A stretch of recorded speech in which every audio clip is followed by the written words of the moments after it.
have a I code love word. it. We can have a code word. Pineapple. If you say that also, you know that. Pineapple would be the one. You just shout it over each other, just like pineapple, fucking This pineapple. is the first interview we've done with a safe word. Oh, dude, yes. So this is shaping up to be something fantastic. We're gonna go incredibly hard. Hopefully, you won't have to use pineapple at all. You know what I'm wondering? Since you brought up Harry Potter, I'm curious. Is that something that's common because you guys are from the UK? Do people just constantly ask you about that? I mean, it never occurred to me to ask you that, but since Not you really. brought it No, up, I don't know why. I don't know why I put that. Actually, I don't know why I said it. I don't think we've ever been asked about Harry Potter.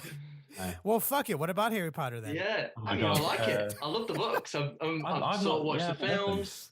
Like, you know, it's good. I'm not a massive Harry Potter nerd or buff or whatever, but you know, why not? It's good.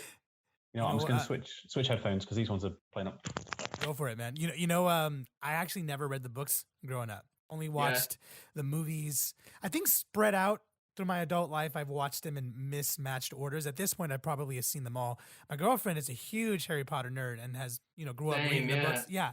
I feel like with people that you meet, especially in our age group, they either grew up with it and everyone loves it and they know all the nuances and subcultures around it, or they're more like me where you kind of know about it because everyone else knew about it and then that's about it. That's it, man. I mean, my girlfriend, maybe similar age to your girlfriend, like is basically Harry Potter's age. So like each film, she was like in the first year of school, second year, third year, fourth. So she literally grew up at the same age as Harry Potter. That's why it was probably so successful because of that. It like grew up with you. You know what I mean? Yeah. Could film a different year, a group in school every time. She didn't fight off any wizards or anything, but she did.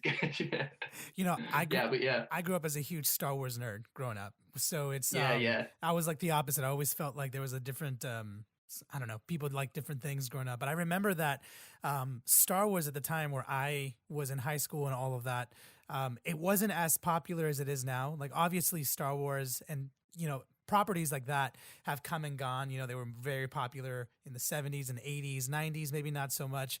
But growing up, I always felt like the outcast because I was that guy. I have a huge Star Wars collection, like with all these action figures and all this bunch of shit. And, now that I'm an adult, seeing how popular it is, it feels kind of strange. It's like, growing up, no one had Star Wars backpacks. No one had any Star Wars T-shirts kind of thing. Only like the really, really like huge comic book nerds. And now it's like the thing to like comic books. You know what I mean? Yeah, I've got an older brother who's a massive Star Wars nerd. In fact, I was petitioned to be called Luke. Oh, I know nice. that's the I've been told, but I got overridden. But it was a close thing. I would have taken that. I mean, it's better than Chris, I think. But yeah, I'm a bit of a Star Wars. I wouldn't go as far as like nerd geek, like, but I'm definitely a big fan. And I think what they did with the Mandalorian was, I think that certainly the second season as well was just absolutely amazing. It was amazing. I loved it. Yeah, Steve, I take it you don't care. Oh, you know what? I can't hear you, Steve. He's muted. Let me see. I might be able to mute you from here. Still muted, Steve. Still muted. If you're wearing headphones, Zoom does this weird thing sometimes. And by the way, I'm not talking shit about Zoom in case Zoom is watching. Yeah. It's just lately. Sometimes when you wear specific headphones in your jack, the computer might get confused. You know how you need the input and output? And sometimes it'll combine them both. So when you have AirPods or iPhone headphones, it works as it has that mic.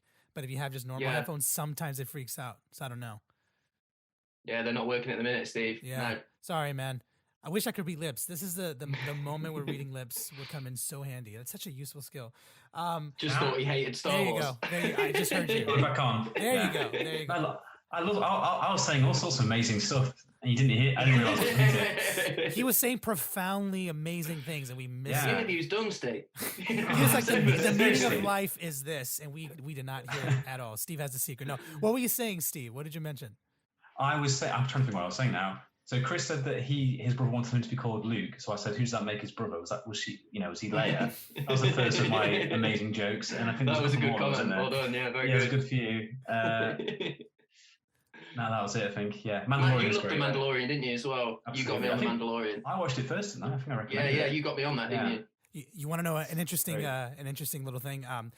I didn't say this before because I wasn't sure if I was allowed to, but I think now I'm allowed to say it. I was actually in The Mandalorian in the first season. I was one of the What? Yeah. So I'm in Los Angeles, California, right? And here when you've lived here for a long time, you kind of, if you go to enough parties, you meet a lot of people. And so I'm very blessed to know quite a bit of people. So the story is I was sitting with one of my business partners. We were playing some video games late at night, and I get a text from my friend. And she's a casting director. Not going to go any further than that. She's like, hey, do you want to be in Star Wars? ... And I was just like, when? She's like, oh, it's got to be like in 2 days. I'm like, oh, shoot, I'm doing all this bunch of stuff. I'm busy. So then she texts my friend who's sitting next to me. She's like, hey, do you want to be in Star Wars? He's like, yes, absolutely. So then he just like punches me. He's like, dude, whatever you're doing, cancel it. So I canceled an interview at the time. And we went to the set, which is here in Los Angeles. And the 9th episode where that ship lands and all these stormtroopers come out and the general comes out and he's like speaking. They had a whole bunch of people they just casted as random stormtroopers, and we were one of those. And it was an amazing... You're a stormtrooper. Dude, it was a bucket list item thing for me. And forever I wasn't able to talk about it, but I think now it's okay. Now that it's been like 2 or 3 years. So is there any way... Surely that's like one of those... The next season. Surely that's like one of those stormtrooper... You know what? Surely that's beyond bucket list. That's like one of those like... I mean, I'm in the universe technically, and technically I'm in the universe at this point. I mean, granted as a random stormtrooper, but dude, to me that meant everything. And to answer your question, to be in season 3, at the time when they were first casting the first season, it's still very much in secret how they do everything. And the only reason why I was able to get into it is because I knew somebody that worked for them. But even now that everyone knows about the show and that it's kind of got its wheels rolling, it's even more difficult. They have it way more under wrap because everyone wants to be involved in it. When it was still in the first season, no one knew what to expect. So people were like, whatever. But now that it's a thing, it's near impossible. I'm just happy I was able to be a part of it, even just for like a little bit. Oh, dude, that's so cool. That's amazing. And I can tell you more about it afterwards because I feel like this became a Star Wars podcast, and that's not what we're here to talk about. For those of you guys who might just be joining in at this moment, thank you guys so much for joining in. This is the Nebula Music Podcast, and today I'm very excited to be joined by 2 very special people, a duo who is called the Wolf Club, but as individuals they are called Chris and Steve, and I am so incredibly happy to have them here because not only do they make good music, are they incredibly talented, but they're making some really awesome moves, and I just love the opportunity to sit down, talk to fellow musicians, and just pick their brain about whatever comes to mind. And so to continue the conversation, I know earlier, Chris, we were talking about how things are going. This is something I've been trying to do more often with some of my guests. I just want to know a little bit more about how everything is going on where you're currently at in the world. I imagine both of you are in the UK, but I'm hoping maybe you can chime in. You can maybe tell my audience a little bit about what's been going on in the UK, where you're currently living at. Are you guys okay? Is everything getting better? How's the music scene coming along? All of that. Yeah, well, we're both based in like the Midlands in the UK, so like Nottinghamshire, Derbyshire. I think the only real famous sort of this is like we always say like Robin Hood is like the Nottingham sort of link for that. In terms of like how everything's going over here, it's I guess like everywhere maybe like starting to feel like a little bit of a light at the end of a tunnel, maybe a little bit of hope coming in, and that it's been tough for the last sort of year, 18 months and been really impactful. But me and Steve often say like we feel really blessed to have music in our life, and that actually it's not actually been overly impactful in terms of our writing and how we write, because we write a lot remotely anyway. In fact, if anything, it's upped our productivity in that sense. So for sure, like having extra time spent, I've had loads more time to sort of spend on writing music, which has been really good. So that's kind of the one blessing, although there's been a lot of bad things about it, like no gigging and that kind of thing has impacted us in quite a big way, hasn't it? We've missed festivals last year and probably not into this year unless we can sort of get lucky and turn it around slightly.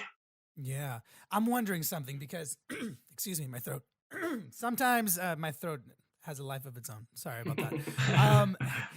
One thing that I have been hearing from different people from all different walks of life and different levels in their career, there's been a couple of artists that I've had on the show who have had severe momentum before COVID hit.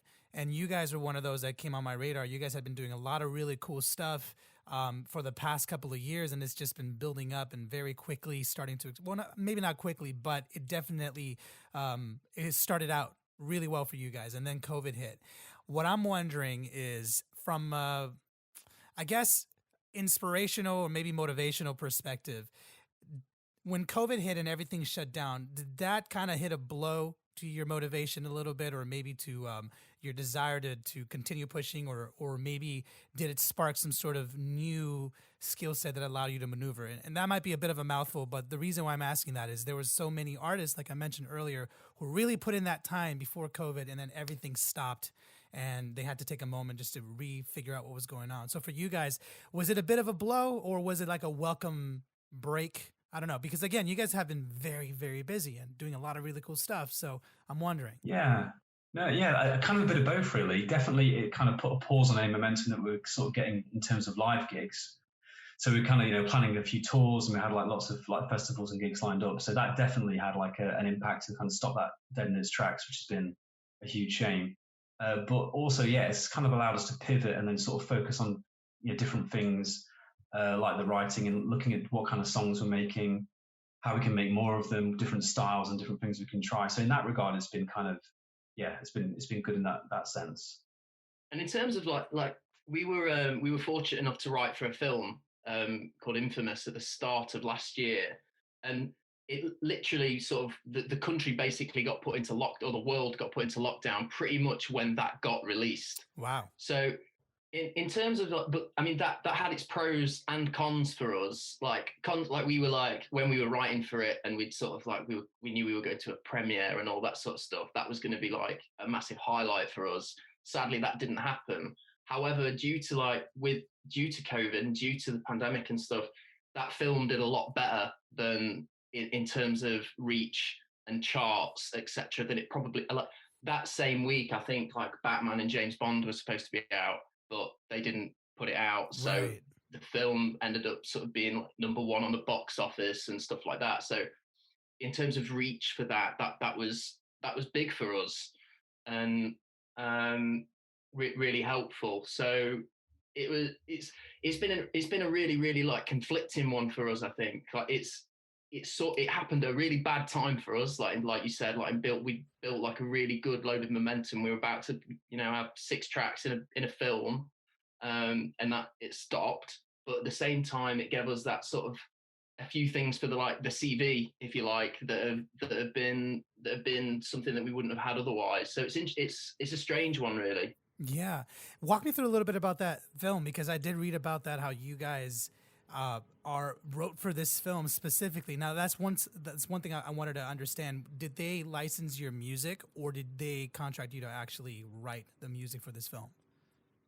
Well, both really. So I mean, funny how it happened. Really, I got a message from the director on social media. Oh, that's got to be a massive ego boost. It's like, hey, write for my movie. Yeah, basically. But we get a lot of messages on social media about various different like projects and stuff, which is cool, and we always try and answer. And it didn't. Another message I got, and it said, I'm making a film. I really like the track called Gravity, and you really liked it for the opening of the film, and spoke about licensing that particular track. Of course, we were interested and said yes. And another thing, like with momentum and timing, I guess it just happened at the time when we were about to release our last album, and we'd written it. It was finished, but we hadn't released it yet. I replied to the director and sort of said, look, do you want to hear this? Like, we've just written this. He loved a couple of tracks on that album to use for the film, and then he got back to me again and said, look, I've got these 2 spaces in the film. One was the what were the scenes, Steve? And the crime montage. There's the sort of bank robbery montage, the sort of like Bonnie and Clyde sort of sequence that's set nice. To the track Rush. That's kind of cool. And then the other one was the sort of, should we say, the romance scene in the car, the romantic scene in the car. The romantic scene, yeah. Won't say anything more than that. Just romantic. Of course, scene. Yeah. Yeah. So we wrote specifically those 2 tracks for the film. and for those scenes, which was like a challenge. We'd never done that before. Amazing experience to do that. And actually, those 2 tracks ended up going on the album, and we lost 2 tracks off the album from that. Yeah, but actually, that worked out really well, didn't it? Because they were 2 tracks. Yeah, they were our best 2 tracks. 2 of our favorite tracks on the album. So, yeah, having that sort of push to try and create something specifically for him pushed us in areas we hadn't really thought about. He kind of said that he wanted like a various sort of like soundscape to them, like a tempo, momentum, and and for it to like drop and then come back in and that kind of thing. So it's really interesting to do that. So it kind of just opening up that creativity really. It's kind of nice having someone telling you what to write. He was amazing with us as well. This guy called Josh Caldwell, who's great. He was so good with us. Like he understood that we hadn't really done that level of write, or we hadn't had any experience in writing specific scenes or anything before, an understanding of like actually that drum beat needs to go in when the car door closes or whatever it is. Ooh. And so he was very specific over what he wanted. Very specific. Absolutely, yeah. So I think there's 2 versions of the tracks, isn't there? So we've obviously got the ones we released on the album, but there was like if you watch the film, the specific scene, there's like bits where the kind of like the vocal completely drops out and it's instrumental, which isn't the same as the track. There's like the drum beat kind of comes in a bit later. The outro is a lot longer, isn't it? I think to sort of fit in with everything. Yeah, so we wrote for the scene and then built a song around the scenes, didn't we? Really? Yeah, and they had words that he wanted, like themes and words and stuff that he wanted to include in the lyrics. And he sort of gave us like a mood board of tracks that he kind of wanted it to kind of sound like, so kind of like trying to hit those points as well. Yeah. You know what's interesting about that? Because I'm glad you guys bring up this story because it's an amazing achievement. So congratulations. Thank you. I feel like writing for a movie musically is a goal for many, many musicians. And it's something that very few ever reach. I feel like there's a difference between writing a song and then it just gets picked up by publishing and then they license it for a movie. Great accomplishment. But it's a very different world when someone invites you in, shows you scenes without music, and they are like, all right, we got to create the vibe for the scene. And it's an experience that I feel like a lot of people really, really want. I'm wondering, Josh Caldwell was his name, right? The director? Yeah, that's right, yeah. Shout out to you, Josh, in case you're watching. It sounds like you're a really awesome dude. Coming as a duo, as a production duo, and you guys have your methods of working with each other, and it's very clear that it works well together. How was that experience when you were first brought in? You were already starting to talk about it, but I guess my perspective is when you already have a habit that you're used to, especially working together, you have a workflow, and then you have somebody else who seems like they know what they want, but it's a different world.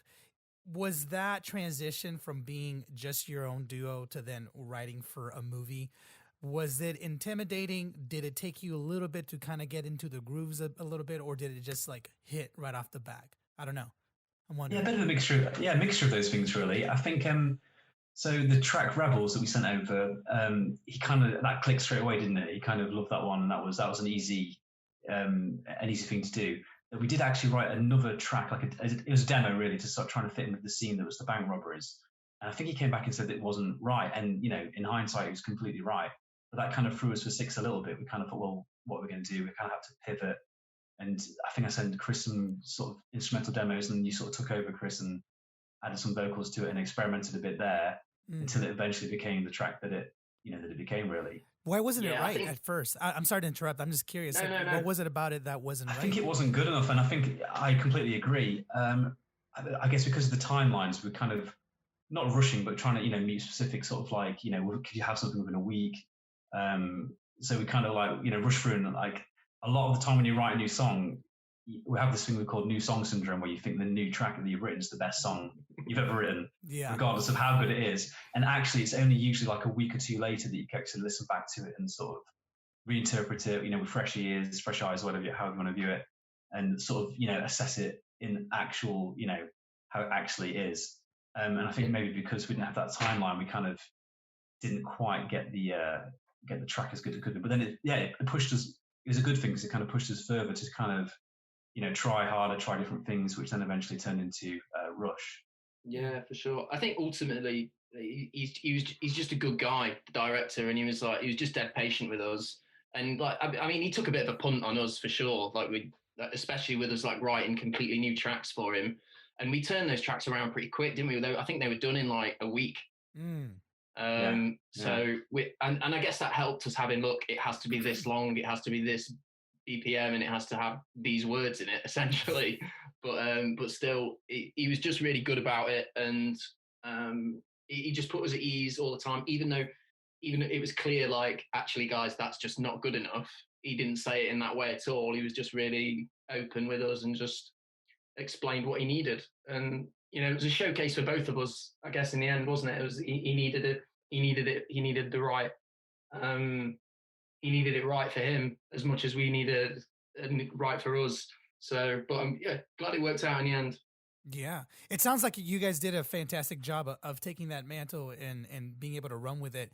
I have an interesting story for you guys. So back in college, I had the opportunity to go visit one of the scoring sessions for The Simpsons. I'm not sure if you ever watched the show or anything. Yeah, I love it. Yeah, sure. Yeah. Well, they still record all their music live to this day. So that orchestra or group of musicians that they have has been there for 20 plus years. I don't know how long, but they essentially have a schedule where every week they go in, they have, you know, all the information for what they're going to do for that episode, and they just record all the stuff on the spot. And that is one hell of an experience when you go into this traditional scoring room in the Fox studio, and all these musicians come in and they just nail it like in 2 tries. Because like the first try, it's like a run through, but they nail it. And then the second try, they just nail it. And then everyone goes home. And it's I imagine it's a different environment, you know, recording orchestra versus producing a song. I imagine there's less pressure than that. But in my curiosity, I'm wondering, since that example I'm giving with The Simpsons, they all have, like, everything's already planned out. You know, they have a music sheet. All the musicians come in and they sight read it and they know what to do, and then they go home. And it requires a lot of skill. But for you guys, you had to watch something, and then you had to listen to what a director, you know, their points, and then you had to make that song based off of that. When you received the notes and you saw the scene and everything, would you say that the ideas came to you right away, or did you have to, like, experiment with like 5 or 10 different versions until you finally came up with like a path that worked? Yeah, so I think the basic way it worked, so I had a video call with Josh, and as he was talking to me about the scene and whatever, I was writing down a few little words and phrases or whatever that he wanted for the scene, or he wanted that feel for the scene, of which, so Rebels, he said, like, I mean, they're two young lovers, they're Robin Banks. And he said Rebels, like, really early in the that was like one that like really stuck with me. So I wrote that down, and then I went back to Steve. Steve produced like a basic track to start with. I think we both wrote versions first, didn't we, Steve? Yeah, we did. Yeah. So I wrote like a very basic version of the track with kind of like a few sort of synth parts and like a really heavy analog bass, kind of like, you know, pulsating through the track. And then I think you wrote like a really good like kind of version with like a melody and lyrics. And I think you sent across some lyrics, and then I had to go writing the melody. And then I think we sent both to him, didn't we? But in that particular instance, I think my version won out, whereas your version won out. Most of the time it's yours. So for Rush, it's all you. Yeah, a mix of lyrics and some of my lyrics, and then Steve did a version, and we sort of mixed and matched. And then like Steve just said, he loved that pretty quickly, didn't he? He loved it straight away with even a pretty rough demo, and then we got it. And then my vocal on it, which is atrocious. Yeah. And then we went and got it cleaned up. Yeah. And then Rush the same. Actually, I don't think he said about the word rush. That's just a word I've always loved in that like 80s retro type feel. I've just loved that, and I've had that line. I get a rush when I run with you for ages, and actually that was the chorus of our original version 1 that I sent back to Josh. And so even though he didn't like the entire feel of our version 1, there was still a lot of themes and words and lyrics that we used for version 2. And then he sort of, after we'd finished it, he's not completely finished, he said, "What about a duet, guys?" I was like, okay. So then we went back and like tried and worked it into a duet, and how we organized that. Again, I mean, it wasn't a drawn out process. It went pretty quickly. It was just trying to make sure it was as good as it could be. Yeah, I guess it kind of helps. I've always kind of imagined music in films anyway. So I'd often watch a film and like in my head I'd become like humming a tune or thinking of some sort of musical composition. I guess because I used to study film and music and writing anyway. Nice. So I kind of think all those things kind of came together for me. And when I was a kid, I used to make like mixtapes of songs that I'd choose from other people that they'd written for films in my head. That little soundtracks on cassette and stuff. And eventually, imagine writing my own music for it. So kind of, I guess I've always kind of like tried to tie it to visuals anyway. So it felt kind of like a natural progression when we, eventually got the kind of real chance to do it in real life. Yeah, I love it, and I'm really happy that you have that experience under your belt. It's kind of like that Stormtrooper thing. It's one of those things that very similar. Yeah, very similar. It's hard to get, and once you do, man, you just enjoy it. You did start talking a little bit about how when you were a kid, you started writing mixtapes and all of that. And I feel like as musicians, most of us do start very early, either experimenting with sounds, copying what we hear, or doing stuff that's similar to that. I want to try my best to explore a little bit of your backstories a little bit, and then seeing how you guys came together. Because again, hearing your music, love the retro vibes, by the way. I love synth wavy stuff. I love all the production stuff that you guys do. It's amazing. And I would love to know how both of you created your musical style and then came together. So I don't know who wants to start. Maybe Steve, since you were talking about like the mixtapes you were working on a little bit earlier. But sure. I'm wondering, just kind of walk me through a little bit of the usual, the basics. But I definitely want to know how you came up with like your style and stuff like that. Of course, yeah. So I think like you say, started very early. So when I was about 11 years old, I think I got my first guitar and started to kind of write tunes on like an electric guitar. Then, like I say, I used to make like mixtapes on this old cassette player. The quality was atrocious. It's like one track. Were you using GarageBand back in those days? No, this is a long time ago. This is like pure sort of on actual tape. Oh, damn, dude. So a long time when I was a kid, like 11. So. Like I used to do things like I'd record like a guitar part, then I'd like reverse it backwards, so play it backwards to see how that sounded. Even when I was quite young, and that's something we kind of used quite a lot actually in most of our songs. And I think on pretty much every album that we've got, you'll hear at some point some backwards guitar, and that's because it's something I used to experiment when I was a kid, and I just can't really get it out of my head. That kind of weird kind of like you've got a melody that plays forward, and it kind of reversing it gives it a whole different kind of like aspect. So I used to do that. Then eventually went to study music at university, started to work on computers. Used to write little electronic tracks that I didn't really do anything with for many, many years. And then eventually, at one point, I started to write songs that I could imagine vocals on. So I sent them to Chris because I knew that he was writing some like singer-songwriter acoustic sort of bass stuff. And that's kind of the formation of the band, wasn't it? Probably about a decade ago. Yeah, I think like. We, like Steve said, I was in, we've both been in bands since we were like 14, 15, and I was in like a singer-songwriter, one guitarist, one pianist type, Simon and Garfunkel type the classic setup. Yeah, the classic. And Steve was in a much more guitar-heavy based band. And then when we decided to we've been friends for a long, long time. Our mums used to work together. So we've been friends since we were like 11, but then when we were maybe like 17, 18, 19, we started just to like get together a little bit and talk about music.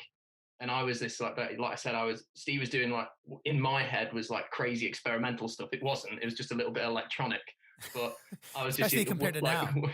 Yeah. Why isn't there one guitar and one piano in this? Like, but then I think it was around the time, like, we sort of had a mutual appreciation of like almost like alt rock, like almost like emo, like Pumpkins, Block Party, Broken Social Scene, that sort of vibe.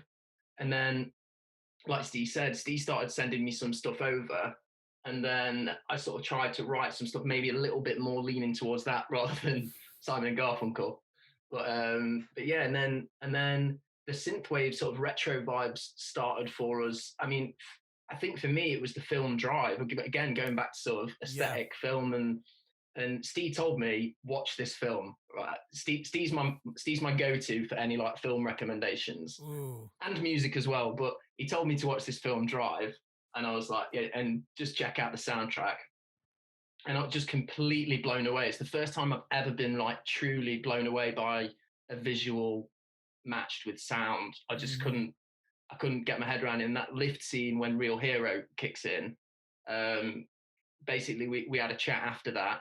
And then I guess it was sort of a couple of years after that, Stranger Things was kicking off, and just those whole like retro sounds, and there was a few bands doing it, and we just had a go at it, and we enjoyed it, and I think it fits well with how we write. So yeah, that's sort of how that synthwaves, how we had a blast at that.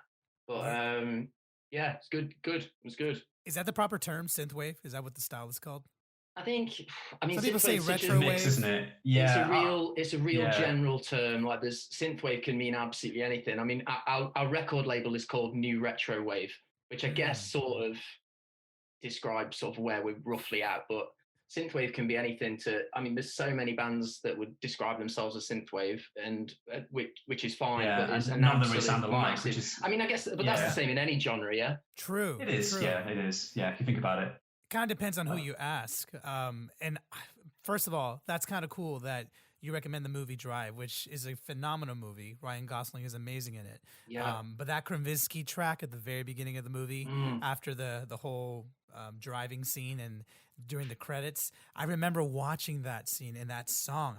It was so captivating. And I'm a producer too, and when I listen to it, all the layering and everything sounds rather simplistic when you really hear it. I mean, it's just like this driving kick and snare and just so crisp though, isn't it? Yeah. And there was something about it that to me captivated my attention. And hang on, guys, here. Sorry, there's like a weird sound thing going on. Okay, there it is. Okay, bizarre. And when I watched that movie and I watched Krasinski, I really looked into Krasinski and that whole style. That was my introduction to what we're calling synthwave. And a buddy of mine showed me more music and definitely recommended that I get more into it. Now I'm seeing it. I'm not sure if it's like still on the up now, but it's definitely popular at the moment. People are very much into what synthwave is all about. I guess I'm wondering, from your perspective, I know you briefly mentioned what captured your attention, but I'm definitely more interested in specifics on what was it soundly like in the sound that captured your attention, and then maybe going a little bit further, why do you feel like that genre is really catching people's attentions, especially now, especially because Drive came out, I think, 2012, 2013? Yeah, I think 2012, yeah. So almost 10 years ago, and people loved it, but only now is that genre starting to become a mainstream thing. So I'm wondering, in your opinion, what was it from the sound that you guys liked, and why do you feel like it's starting to resonate with people now? Sure, yeah. So I think, so I first started getting into the genre, it was back in the day, the very, very early days of the YouTube sort of way of finding music. So I used to find loads of stuff on like New Retro Waves YouTube channel, Italians Do It Better YouTube channel, even MySpace as far back as that, like all these different weird sort of electronic, kind of inspired by French house. Yeah, I know. Back in the day. Yeah. So I love the kind of like Comtrues, those kind of artists where they had this kind of real sort of rich analog sort of like synth sound. It's just had this really kind of like dirty kind of feel that you don't get in a lot of genres such as like progressive house or, a lot of dance tracks have this like a real clean sort of like modern sounding synthesizers. And there's just something about that kind of real analog, old school 80s kind of like the synth sounds that really appealed to me. So that's kind of what drew me into it initially. And then I just started to discover all these different bands that were doing, different things. A lot of them, for the most part, all instrumental, which is something that I never really wanted to do. I kind of wanted to have like a vocal element just because I could always imagine vocal lines and, lyrics and all these melodies laid on top of the music. So in a way, I don't know if Chris feels the same way, but I kind of almost saw like an opportunity really to kind of go further into that, seeing as it wasn't overpopulated with vocal kind of synthwave acts. I think that's changed a little bit now for the better because there's just so many amazing acts doing their own thing. But yeah, that's one of the things that really kind of pulled me into it. Yeah. And by the way, I feel like backtracking a little bit to what I was saying a little bit earlier in the movie, I think I might have said Kravinsky. Was that his name? I don't think it was his name. Kavinsky. Kavinsky. Okay, I always get those two confused. I feel like one is a different person and the other. Anyways, yeah, he's worked with like the Weeknd and Daft Punk and all sorts of people helped produce loads of those tracks. Yes, some amazing people working with him. I think he's got a new album coming out soon, but he's been promising it for a long time now. So we'll see if that actually materializes. Because everyone always thinks of that Night Call song, because that's such it hits all the right spots. But with your music, when I hear like a lot of the tracks, especially some of the ones that were featured in the film and some of the ones that you've had in your albums that have done really, really well, not only do I hear a lot of those elements, but I also feel like, how do I put it?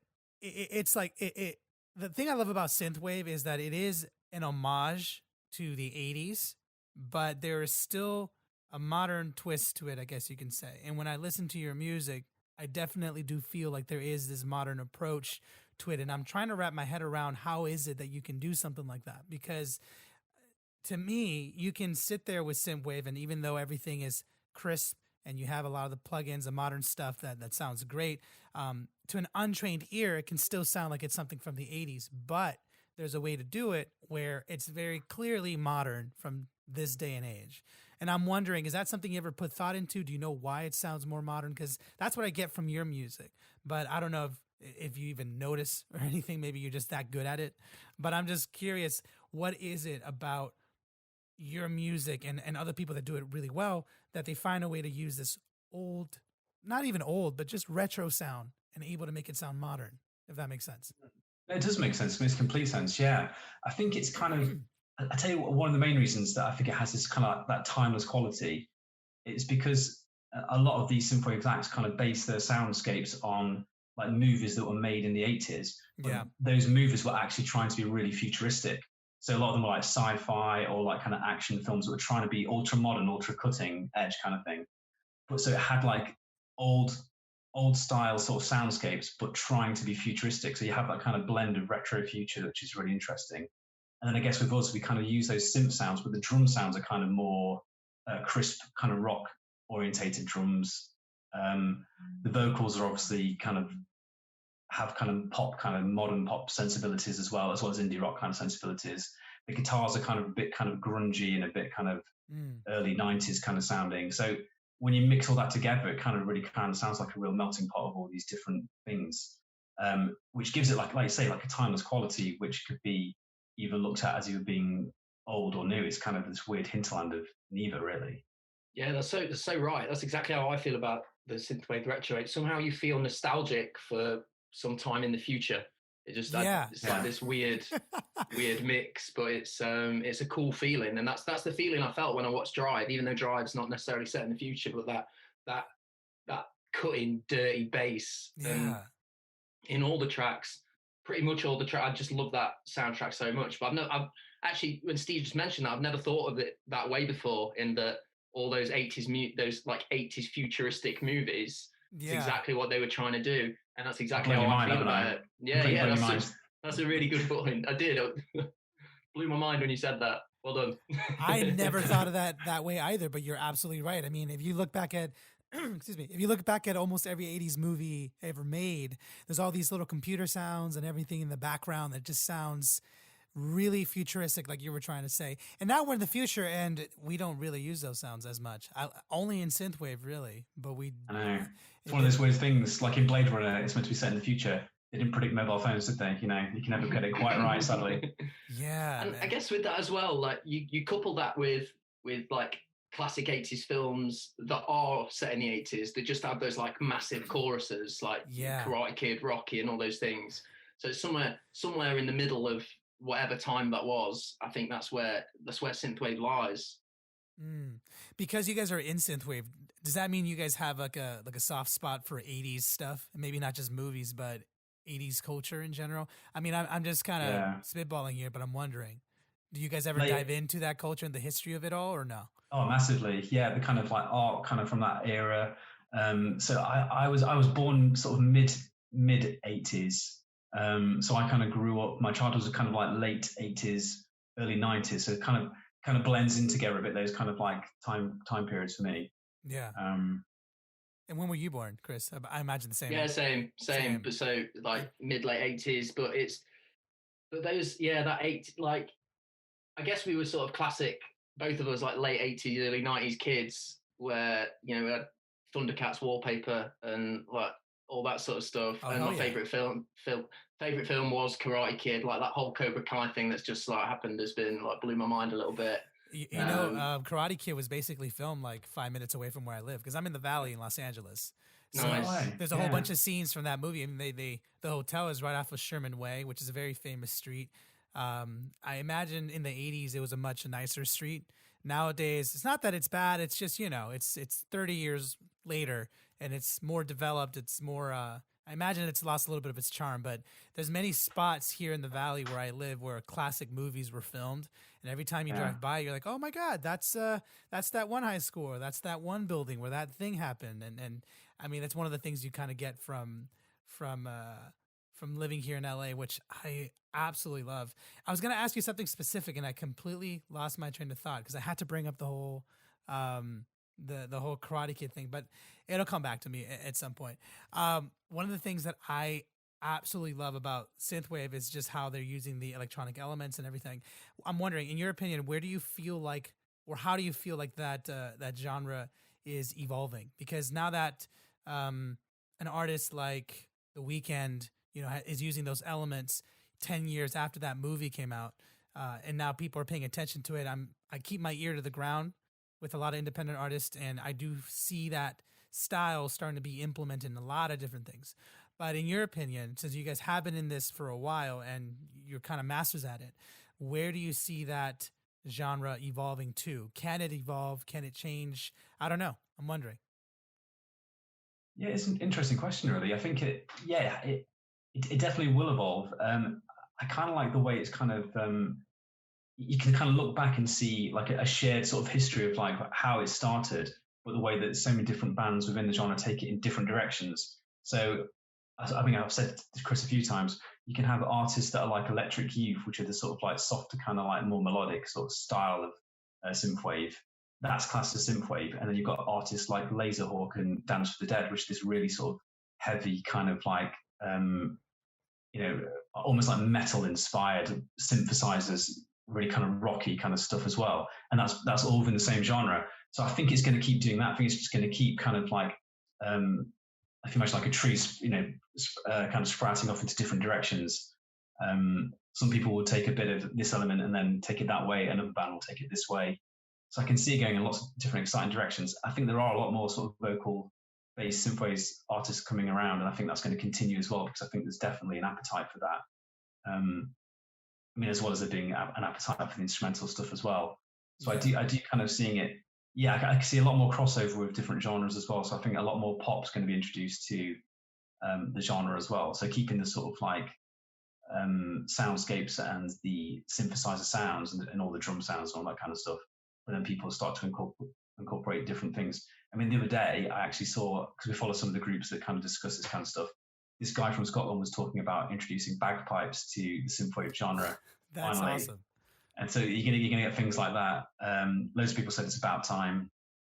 A lot of people said don't bother because it's not going to fit. So we'll see where that goes. That could be something interesting to kind of watch out for. Yeah. What are some of the more gnarly things that you have read from some of those groups, or I imagine you're talking about forums and other private groups. That's right. From. What are some of the bagpipes is definitely out there, but I love it. I absolutely love that idea. What are some of the more out there ideas that you have probably come across, whether it has to do with retrowave or synthwave or maybe not?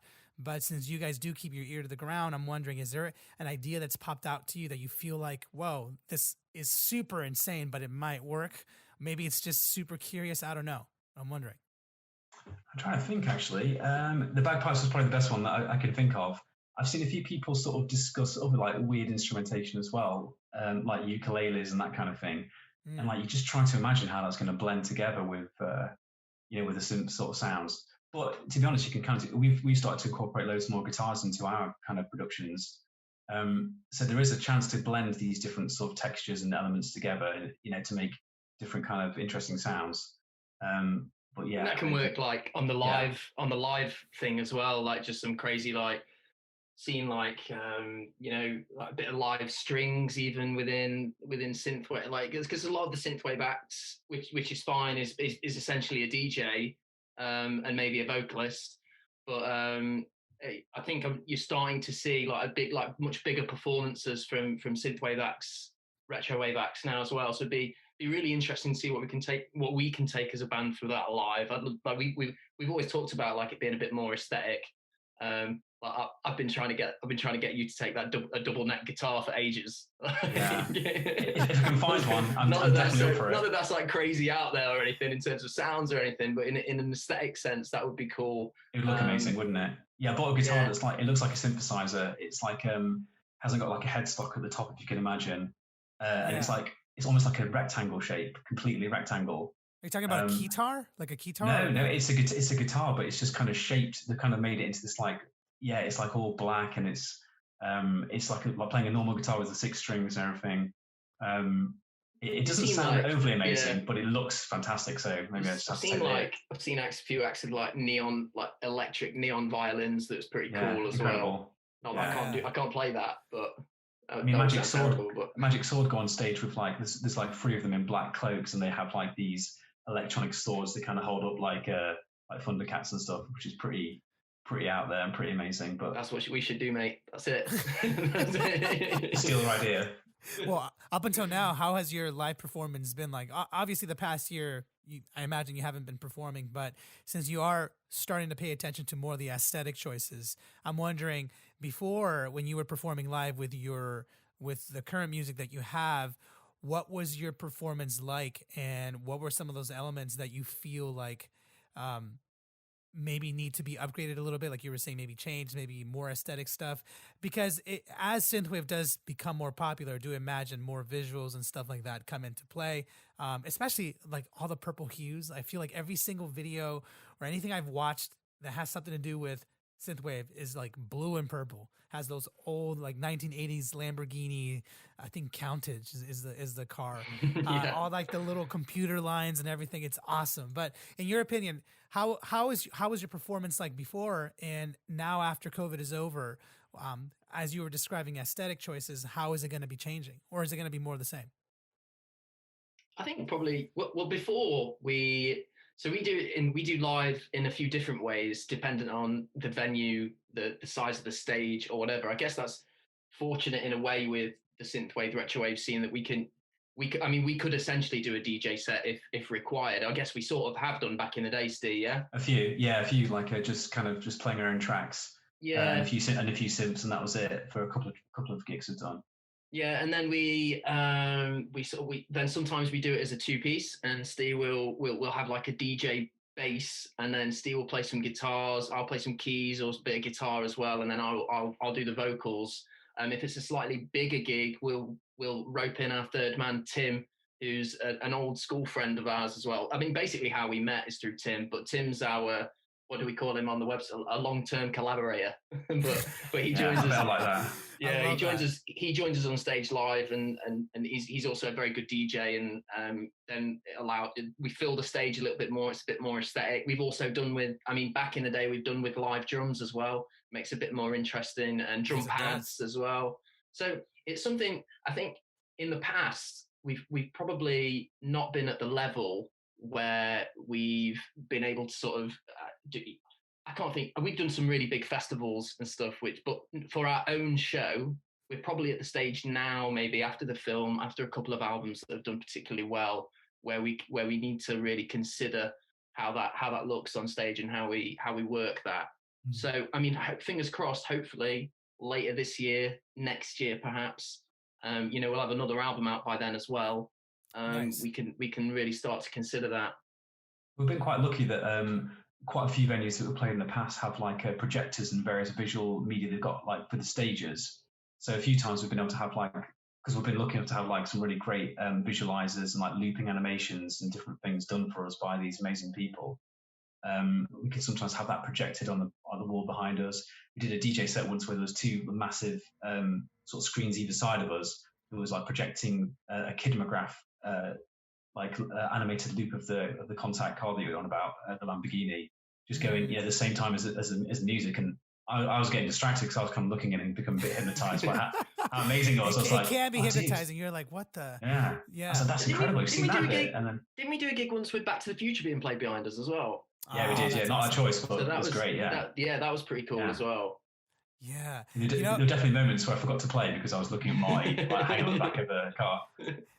This is completely out of left field, but have you guys ever listened to like Japanese 80s city pop?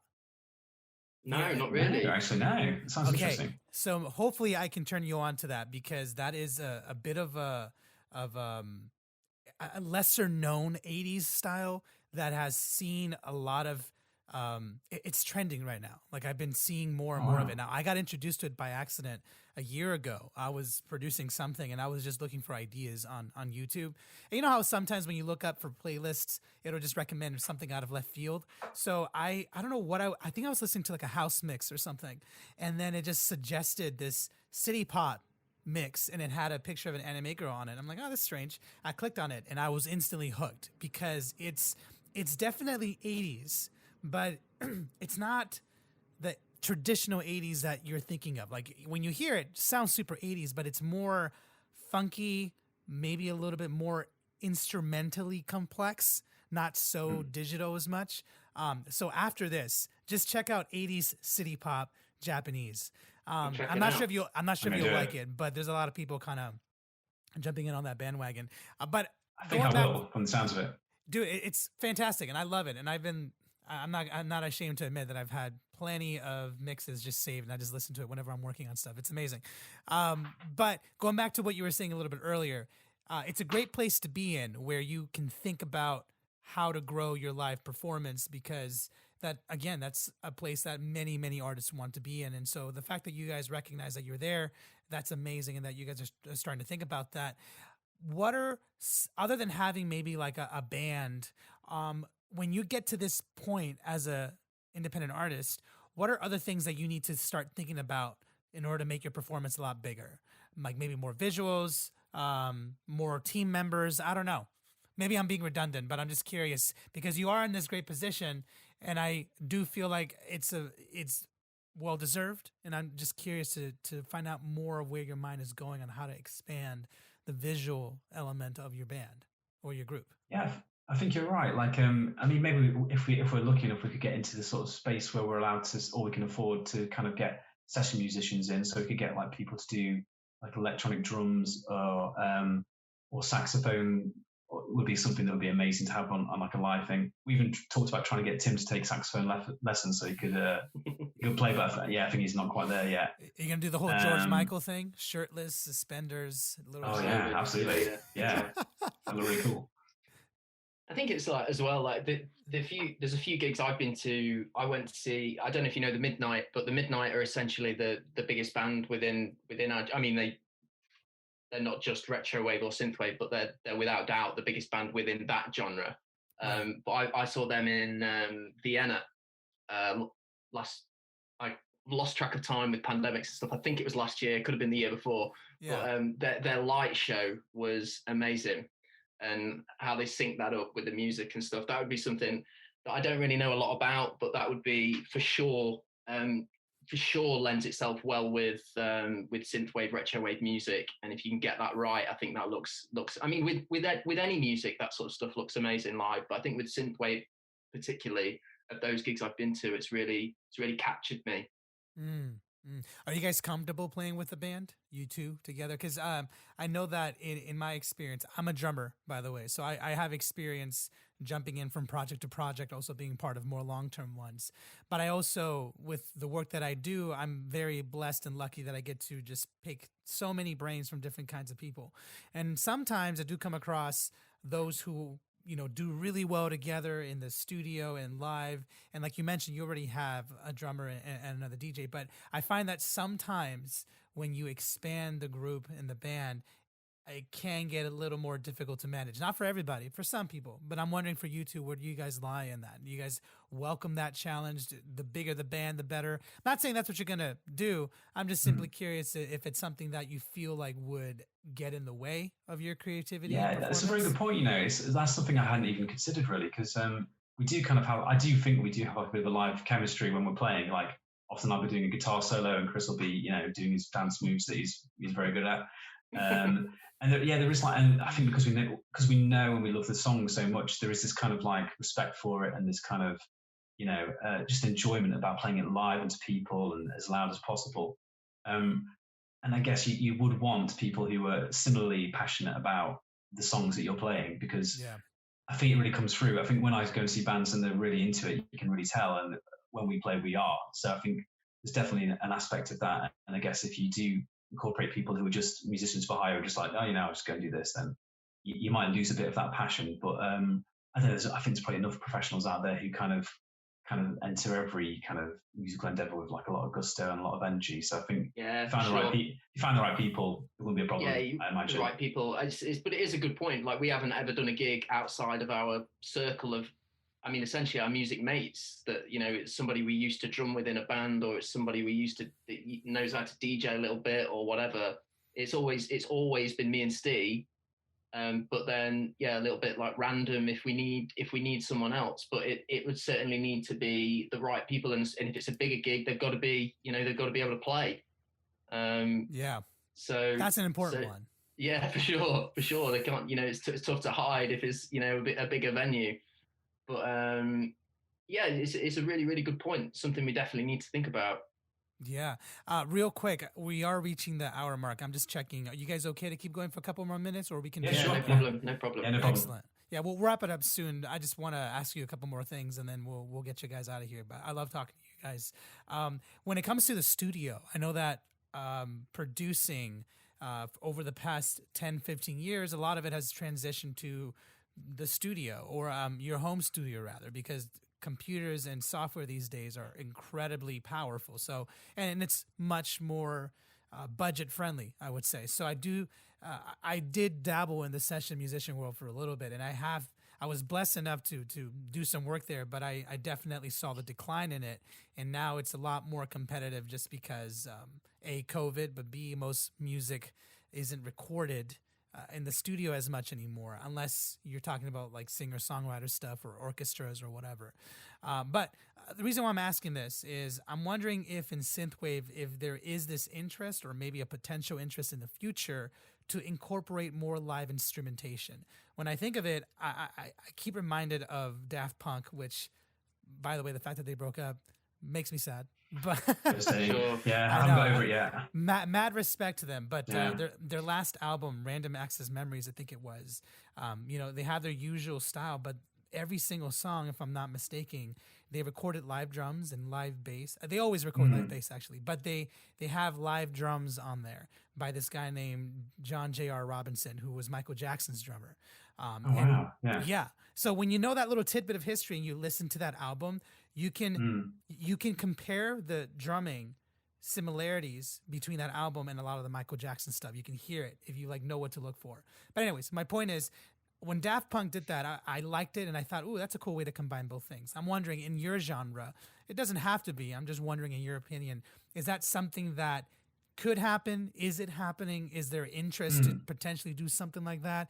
I don't know. I'm just wondering. Yeah, there definitely is. I think I'm pretty sure I'm on the money with this. I think Gunship, were one of the biggest bands in the genre. I might be mistaken, but I'm pretty certain that he does like a lot of, if not everything, kind of on analog, actual keyboard, physical keyboards that he records into, in his own studio. So I think he's an example of that. I know College, who collaborated with Electric Youth on the track, he uses like real sort of analog equipment too. So I do think there is definitely like a way to do that, but like you say, it's more expensive, it's more difficult. For me, for instance, I play the guitar, I can't play a keyboard. So that kind of like real equipment, hands-on, I can't actually produce any of the sort of instrumentation we need for our tracks in that regard. We can obviously with the guitar, because that's something we can do. So we have to rely on the VSTs, the software that you can have. But some of it's just so amazing that occasionally I think you can find a synth sound that you wouldn't even know. You wouldn't be able to tell the difference. It's hard to tell the difference sometimes. Yeah, sometimes, yeah. And there's little techniques you can use to try and kind of scuzz it up a little bit or make it a little bit dirtier that makes it sound like it is like it is recorded in the studio.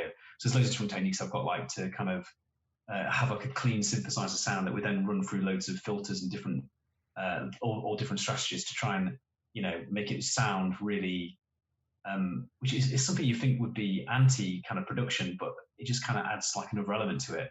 I think one of the most I think I've told Chris this a few times, one of the most experimental things that we've done on this new record is I found this guy on the internet who offered the service of if you sent him audio stems, like synthesizer stems or whatever stems, he would record it into his VCR, like tape recorder, record it into there, play it back, and then send the stems back to you. So it had this VHS like wobble, like to the instrumentation. So I read that and I was like, I've got to get that guy to do that. That sounds amazing.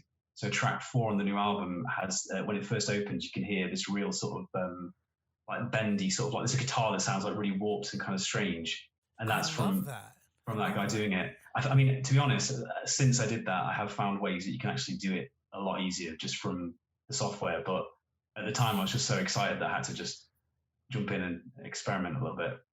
It's an interesting one live, isn't it? Like, because a lot, like we said earlier, a lot of synthwave bands is a DJ. And while I love going and watching DJs and like what they can create, from mixing and all that sort of stuff, but I think I grew up going and watching bands, and it's tough to get that balance right. I think a lot of people maybe go and watch a synth that don't know about like production stuff and just sort of hear it and think they're going to see like, I don't know, like a 25-piece band or something like. Yeah. But it's so to get that balance right of like what you're creating when you do it live to what you're adding to the sound instrumentally is tricky.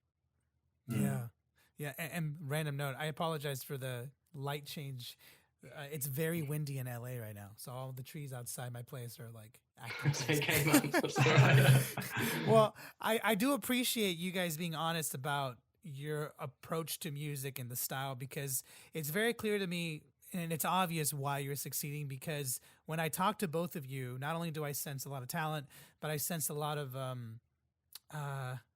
I don't know how to describe it. You guys just seem kind of like chill and just going with the flow, which I love. But it doesn't seem like you're aimless either. You are very much balanced, and I love that. It makes sense why your music is done so well and why your career is flourishing and was flourishing before COVID, but it is continuing to flourish. And I appreciate talking to people who are open about their creativity and open to just kind of see where it takes them. I think it's really, really cool. And to kind of start wrapping things up a little bit, because I know you guys probably have stuff to do today, I want to know a little bit more about this album you guys have coming out. Maybe you can walk me through a little bit some of the elements in it, maybe some of the themes, what you want your fans to get out of it, maybe your favorite song from the album, and yeah. Sure, yeah, I'll go first. So yeah, the album is out 5th of March. It's called Just Drive Part 1, and there's 12 tracks on it. My favorite track is track number 2, which is one of the singles, which is called A Sea of Stars. Sea of Stars. Sea of Stars. And Chris, yours is... What is that to you, by the way? A Sea of Stars. It's kind of... It's an old... I have this little notebook that I carry around with me everywhere where I sort of come with... I used to see something, read something that kind of sparks an imagination. Usually it's when I've misread something that I go, what's that say? And then I've kind of interpreted it one way, then I look back and go, oh no, it doesn't say that at all.